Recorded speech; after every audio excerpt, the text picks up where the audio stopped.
l'abbé Joachim François Ndione, je suis le directeur national des œuvres pontificales missionnaires du Sénégal et de la Mauritanie. L'année 2019 a été marquée par la célébration du mois missionnaire extraordinaire, octobre 2019, à l'occasion du centenaire de la promulgation de la lettre apostolique Maximum Illud, par laquelle le pape Benoît XV a voulu donner un nouvel élan à la responsabilité missionnaire d'annoncer l'Évangile.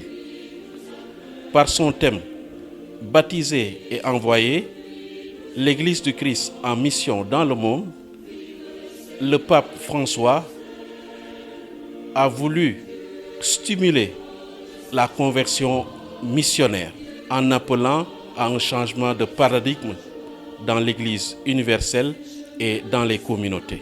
Cette année 2020 est marquée d'une manière cruciale et profonde par les souffrances et les défis causés par la pandémie de la COVID-19. Le mois missionnaire d'octobre 2020, dans un tel contexte, est un appel à l'audace missionnaire et à la confiance en celui qui envoie en réponse à son appel. Qui enverrai-je? Le thème de la journée mondiale des missions de cette année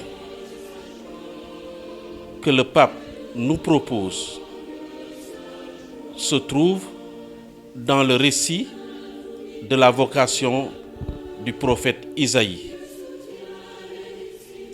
Me voici, envoie-moi.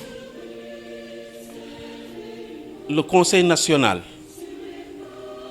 des OPM Sénégal-Mauritanie fait écho à cette proposition du pape en prenant pour thème « Avec le Christ, osons la mission ». Les supports d'animation missionnaire, affiches, livrets, images prières, calendrier OPM 2021 ont été mis dans les réseaux sociaux pour permettre aux chrétiens d'être en communion spirituelle et matérielle.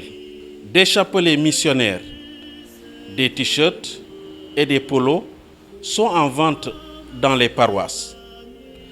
Les diocèses du Sénégal et de la Mauritanie convient donc tous les chrétiens à célébrer la mission. Le pape François, dans son message, nous enseigne que le sacrifice de la croix est l'accomplissement de la mission du Christ. Il révèle l'amour de Dieu pour tous les hommes. Il donne sens à la mission qui est confiée aux chrétiens. Le pape précise que la mission, c'est l'Église en sortie. Mais ce n'est pas l'Église qui sort d'elle-même. C'est le Christ qui l'a fait sortir par l'action de l'Esprit Saint. En acceptant que la vie est mission, les chrétiennes comprennent que la vie invite implicitement à sortir de soi-même pour entrer dans la dynamique du don gratuit de soi. La mission à laquelle le Christ nous appelle par la vie consacrée, le mariage, le sacerdoce ordonné et dans la vie de tous les jours, et vit et donne vie. Alors, sommes-nous prêts à accueillir la présence de l'Esprit Saint, à écouter et à répondre à l'appel de la mission? Comprendre le message divin en ce temps de pandémie est aussi un défi pour la mission. Les mots sont là. Maladie, souffrance, chômage, solitude, faim, pauvreté.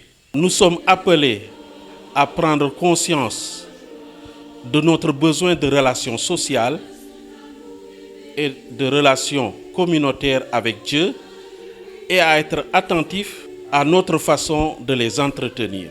Le pape nous appelle à la prière, à la réflexion et à la charité pour répondre à la mission qui nous est confiée par le Christ.